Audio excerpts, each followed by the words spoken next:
कि देखने में सामने आया है कि आपको थाने पर बिठाया गया एक प्रकरण पर, और फिर कई घंटों तक बैठाने के बाद आपको वहाँ से छोड़ा गया। क्या पूरा मामला है, कैसे देखते हैं इसको? आप सभी सम्मानित पत्रकार बंधुओं को बहुत बहुत धन्यवाद, आभार। आपको अवगत कराना चाहते हैं कि 19 तारीख को दिन में 12 बजे बस्ती पुलिस हमें कोतवाली ले जाती है, और मैं जानने का बार बार प्रयास करता हूं कि किन कारणों से आप मुझे थाने पर ले जा रहे हैं, या आपके पास कोई वारंट है, तो आप किस बिहेव पे हमको कोतवाली ले जा रहे हैं। लेकिन जब मैं कोतवाली पहुंचा तो मुझे महसूस हुआ कि मुझे कुछ लोगों के द्वारा जबरन फंसाने का कार्य किया जा रहा है और मुझे जेल भेजने की तैयारी हो रही है। इस दौरान अपने साथी विधानसभा अध्यक्ष आकाश जी से मैंने बताया, उन्होंने एक मैसेज सर्कुलेट किया जिसमें पूरे जनपद के कोने कोने से हजारों साथी थाने पर पहुंच गए। लेकिन पुलिस हमको बताई, एक शब्द भी बताने को तैयार नहीं थी कि किस वजह से आपको लाया, किस वजह से लाया गया, ये पुलिस ने नहीं बताया। बाद में पता लगा कि सीओ सिटी महोदय का निर्देश है, आदेश है कि ब्रजेश पटेल को लेके आइए कोतवाली। उन्हीं के आदेश पर हमको कोतवाली बैठाया गया था।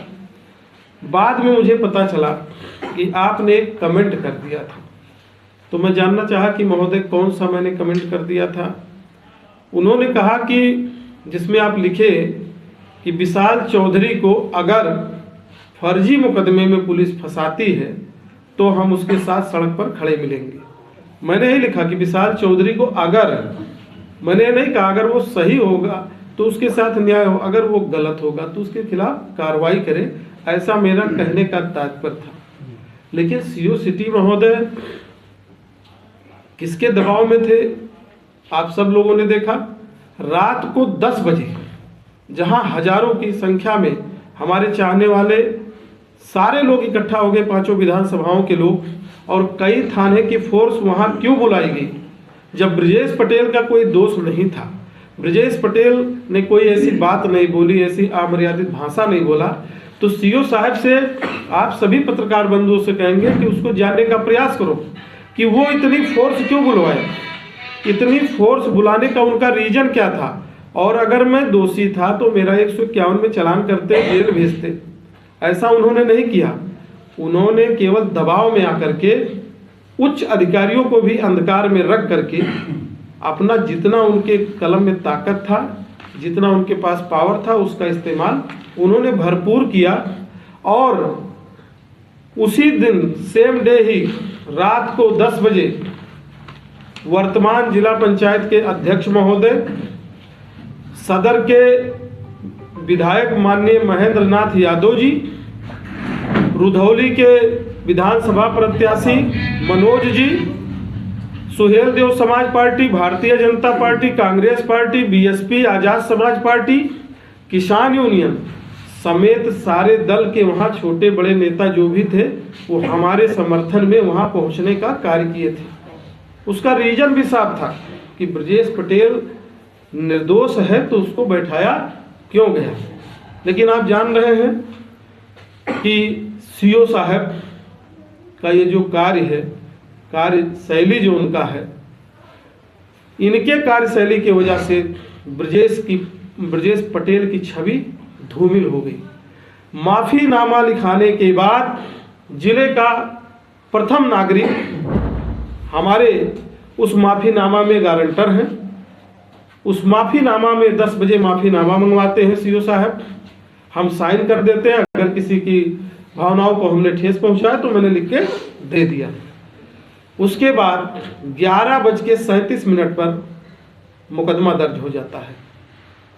आप लोग को कॉपी भी दिखा दे रहे हैं, ये देखिए ये कॉपी है। आपने गारंटर की बात कही है, कौन गारंटर है इसमें? उसमें जिला पंचायत अध्यक्ष महोदय, जब ये हुआ चूंकि माननीय विधायक सदर थोड़ा लेट पहुंचे थे तो उसमें ये हुआ साइन करना है, तो उन्होंने कहा स्वयं मैं साइन करूंगा, और मेरे सामने उस बस्ती के पुलिस कप्तान महोदय जी से 4-4 बार टेलीफोन पर जिला पंचायत अध्यक्ष महोदय ने एसपी महोदय से बात किया और एसपी महोदय ने कहा कि सादा कागज पे लिखा करके उसको छोड़ दिया गया। क्या लगता है आपको क्यों इस तरह तानाशाही? अरे मैं तो आपके माध्यम से कहना चाह रहा हूँ कि सीओ साहब एकदम दबाव में, एकदम प्रेशर में कार्य कर रहे हैं। इस जनपद के तमाम आप लोगों के चैनलों के माध्यम से लोगों ने देखा होगा कि किस तरह से लोगों को सताने का कार्य करते हैं। किसके दबाव में काम कर रहे हैं? देखिए वो तो समीक्षा का विषय है, उसके सच्चाई जब सामने आएगी तो उस पर आप लोगों को बताने का कार्य करेंगे। लेकिन निश्चित तौर पे सीओ साहब हमारे मनोबल को गिराना चाहते हैं कि ब्रजेश पटेल संघर्ष करना बंद कर दे। कुछ उसमें पॉलिटिकल माइंड के लोग भी इन्वॉल्व हैं। अगर उनका कॉल डिटेल निकल जाए, 19 तारीख की मैं बात कर रहा हूँ, उनका कॉल डिटेल अगर निकल जाए तो ये जग जाहिर हो जाएगा कि किसके प्रेशर पे। आज आपके आवाज पर सिर्फ पुलिस प्रशासन मौजूद थी बड़ी संख्या में। देखिए पुलिस तो मुझे लगता है कि 19 तारीख के बाद से ही, और जब हमने कहा कि सोशल मीडिया के माध्यम से सभी सम्मानित पत्रकार बंधुओं के द्वारा हम इस बात को रखेंगे, तब से पुलिस प्रशासन हमको रोकने का कार्य भी कर रही है कि आप जो है प्रेस कॉन्फ्रेंस ना करिए। तो मैंने कहा जब ब्रजेश पटेल उत्तर प्रदेश के अलग अलग जनपदों में अलग अलग घटनाक्रमों में अलग अलग चीज़ों को, चाहे ट्राला हो, बस हो, डंपर हो, चाहे खनन विभाग हो, सबको रात को 12 बजे, 1 बजे, 2 बजे मैं कार्य करता हूं, तो मैंने कहा अगर आज मेरे हौसले को ये लोग दबाने का कार्य करेंगे तो ब्रजेश पटेल के जगह पे कोई दूसरा व्यक्ति संघर्ष करने वाला इस जनपद बस्ती में नहीं आ सकता। इसलिए हमने तमाम लोगों से इस पर राय मशवरा किया और लोगों ने कहा कि सीओ सिटी ने गलत किया।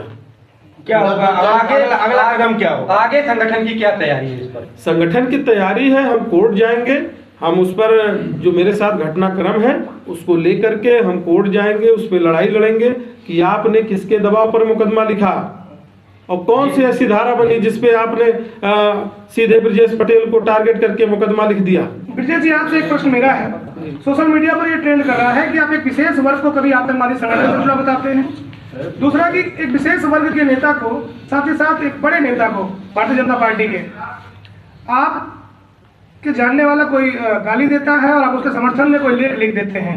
बार बार आपके द्वारा ये गलती क्यों हो रही है? क्या आप इसको गलत मानते हैं? जो विशाल चौधरी का प्रकरण था उसी को लेकर के लोग उंगली उठाए, तो मैंने क्या कहा? मैंने ये नहीं कहा, और मैं फिर कह रहा हूँ, पूर्व सांसद जी हो, चाहे वो सत्ता पक्ष के हो चाहे विपक्ष के हो, जब मुझे नहीं पता है कि किन लोगों ने षड्यंत्र किया तो उनका नाम लेना उचित मैं नहीं समझता हूँ।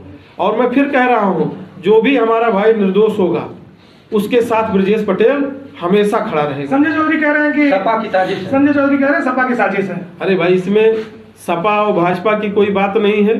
संजय चौधरी जी भी गए तो वर्तमान विधायक महेंद्र नाथ यादव जी भी गए, इसमें सपा क्यों राजनीति करेगी? सपा क्यों उनको फंसाएगी? उसमें आप देखो, सोशल मीडिया को खंगालोगे, किन लोगों ने मेरे खिलाफ तहरीर दिया, किन लोगों ने जो है सोशल मीडिया पे चला करके तूल पकड़ाया और किन लोगों ने प्रेशर बना करके हमको 10 घंटा जो है कोतवाली बैठाने का कार्य किया, वो सब सोशल मीडिया के माध्यम से आप लोग को मिल जाएगा। प्रशासन के इस रवैये पे आगे और क्या कुछ? अरे रवैया, मैं कह रहा हूँ कि रवैया ये होता है कि तमाम चीज़ आप लोग जानते हैं, और सीओ साहब हमारी बातों को ध्यान से सुनिए। जो तत्परता आपने विशाल चौधरी के साथ दिखाया, जो तत्परता आपने मेरे साथ दिखाया, मुझे ले जाकर के बैठाने का काम किया, हम आला अधिकारी और डीजीपी महोदय से, माननीय मुख्यमंत्री महोदय से और जो भी सम्मानित नेता हैं उनसे ये मैं मांग कर रहा हूं कि वही तत्परता सीओ साहब आज आपके कलम में वो नजर आनी चाहिए